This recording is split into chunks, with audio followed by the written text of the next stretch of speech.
प्रधानमंत्री की मौन स्वीकृति के बगैर न धनखड़ साहब ने जो कहा वो कह सकते थे, न निशिकांत दुबे ने जो कहा वो कह सकते थे। निशिकांत दुबे जैसे लोग जो भारतीय जनता पार्टी की विचारधारा को यहां पर प्रमाणित करते हैं, वो लोग आज सुप्रीम कोर्ट तक के खिलाफ जाने के लिए तैयार हैं, क्योंकि ये लोग अराजक लोग हैं। कहलवाया भाजपा द्वारा गया है, वरना अभी तक निशिकांत दुबे निष्कासित हो गए होते।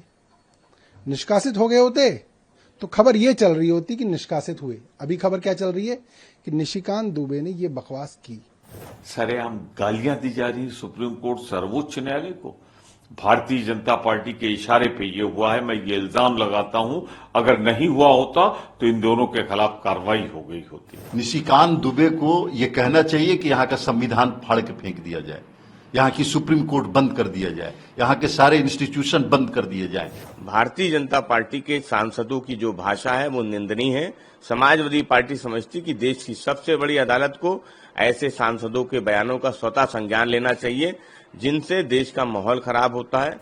ये संविधान पर भारतीय जनता पार्टी और संघ का जो लगातार हमला होता है, ये उसका एक जीता जागता ज्वलंत उदाहरण है। सिर्फ किनारा कर लेने से काम नहीं चलेगा। प्रधानमंत्री की मौन स्वीकृति के बगैर न धनखड़ साहब ने जो कहा वो कह सकते थे, न निशिकांत दुबे ने जो कहा वो कह सकते हैं। अगर भारतीय जनता पार्टी गंभीर है इस विषय को लेकर, तो हमें ये बताएं, क्या निशिकांत दुबे को कारण बताओ नोटिस भारतीय जनता पार्टी दे रही है?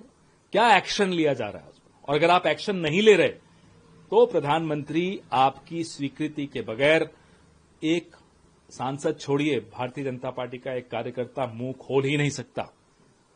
और अगर आपकी स्वीकृति के बगैर बोल रहे हैं तो आपकी पकड़ अब पार्टी और सरकार पे खत्म हो गई। इसमें तो बयान भी आ रहे हैं लगातार, क्योंकि चाहे अगर ओवैसी के बयान की बात करें तो कह रहे हैं कि कोर्ट को आम आदमी पार्टी कह रही है कि सुओ मोटो ले सुप्रीम कोर्ट और गिरफ्तारी तक की वो मांग कर रही है। हम भारतीय जनता पार्टी से पहले मांग करते हैं। आप क्या एक्शन ले रहे हैं ये बताइए। ये तो सीधे सीधे संविधान पर हमला है। धमका तो रही हैं सुप्रीम कोर्ट को, ये इनकी आदत है, लेकिन संविधान की जो एक व्यवस्था है, चेक्स एंड बैलेंसेस की एक व्यवस्था है, आप सीधे उसको चुनौती दे रहे हैं। तो ये बिना, मैं फिर से दोहराता हूं, बिना प्रधानमंत्री की स्वीकृति के ये संभव नहीं है। और अगर उनकी स्वीकृति के बगैर हो रहा है तो प्रधानमंत्री कमजोर हो चुके हैं। निशिकांत दुबे जैसे लोग जो भारतीय जनता पार्टी की विचारधारा को यहां पर प्रमाणित करते हैं, वो लोग आज सुप्रीम कोर्ट तक के खिलाफ जाने के लिए तैयार हैं, क्योंकि ये लोग अराजक लोग हैं। इन लोगों की आस्था न संविधान में है, न सुप्रीम कोर्ट में है। इन्होंने देश की तमाम संस्थाएं, चाहे वो सीएजी हो, चाहे वो सीबीआई हो, चाहे वो ईडी हो, चाहे वो रिजर्व बैंक ऑफ इंडिया हो, चाहे वो इनकम टैक्स डिपार्टमेंट हो, सारी संस्थाएं ध्वस्त कर दी। सब में इन्होंने अपने यस मैन बिठा दिए। सुप्रीम कोर्ट में अभी नहीं हो पाया है, इसलिए परेशान है। ये बात कही इसलिए गई है क्योंकि भारतीय जनता पार्टी की औकात नहीं है कि वो ऑफिशियली ये बात कह दे। उनकी पार्टी डी रिकॉग्नाइज हो जाएगी। सुप्रीम कोर्ट नड्डा साहब को कोर्ट में बुला लेगी और नड्डा साहब को जाना पड़ जाएगा। इसलिए उनके पास और कोई रास्ता नहीं है ये कहने के अलावा, मगर कहलवाया भाजपा द्वारा गया है, वरना अभी तक निशिकांत दुबे निष्कासित हो गए होते। निष्कासित हो गए होते तो खबर ये चल रही होती कि निष्कासित हुए। अभी खबर क्या चल रही है कि निशिकांत दुबे ने ये बकवास की। ये खबर चलवाई जा रही है और भारतीय जनता पार्टी पूरी तरीके से इस बयान के साथ है। जिस भाषा का इस्तेमाल हुआ है, ये शालीनता की सारी सीमाएं तोड़कर ये दर्शाती है कि भारतीय जनता पार्टी का विश्वास लोकतंत्र में नहीं रहा। चुनाव के पहले ये कोशिश थी, कहा था हम अंबेडकर का संविधान बदल देंगे, भारत का संविधान बदल देंगे, वो नहीं कर पाए। क्रोनोलॉजी देखिए, पहले संविधान बदलेंगे, फिर पार्लियामेंट में लोगों को बोलने नहीं देंगे, बाहर निकाल के अपना विधेयक पारित करा लेंगे, और अब तो हद हो गई। सरेआम गालियां दी जा रही सुप्रीम कोर्ट सर्वोच्च न्यायालय को।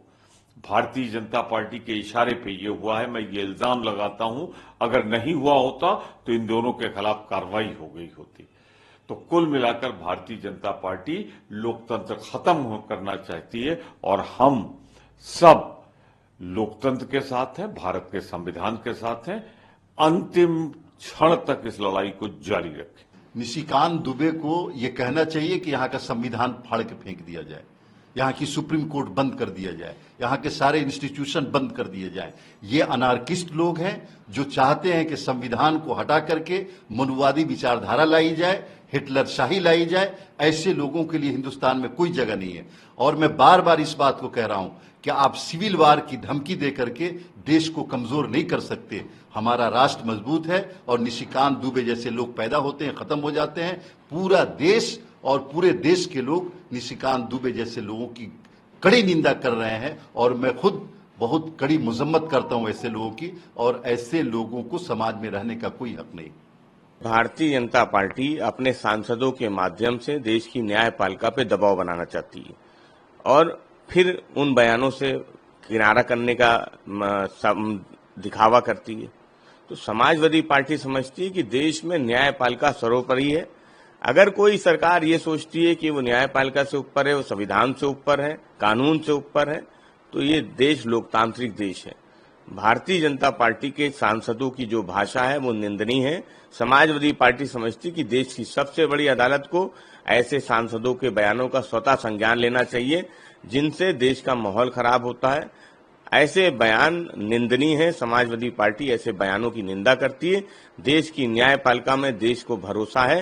भारतीय जनता पार्टी का संविधान लोकतंत्र में भरोसा नहीं है। समाजवादी पार्टी समझती है ऐसे बयानों का माननीय सुप्रीम कोर्ट को स्वतः संज्ञान लेना चाहिए। यह देश की न्यायपालिका की अवमानना है।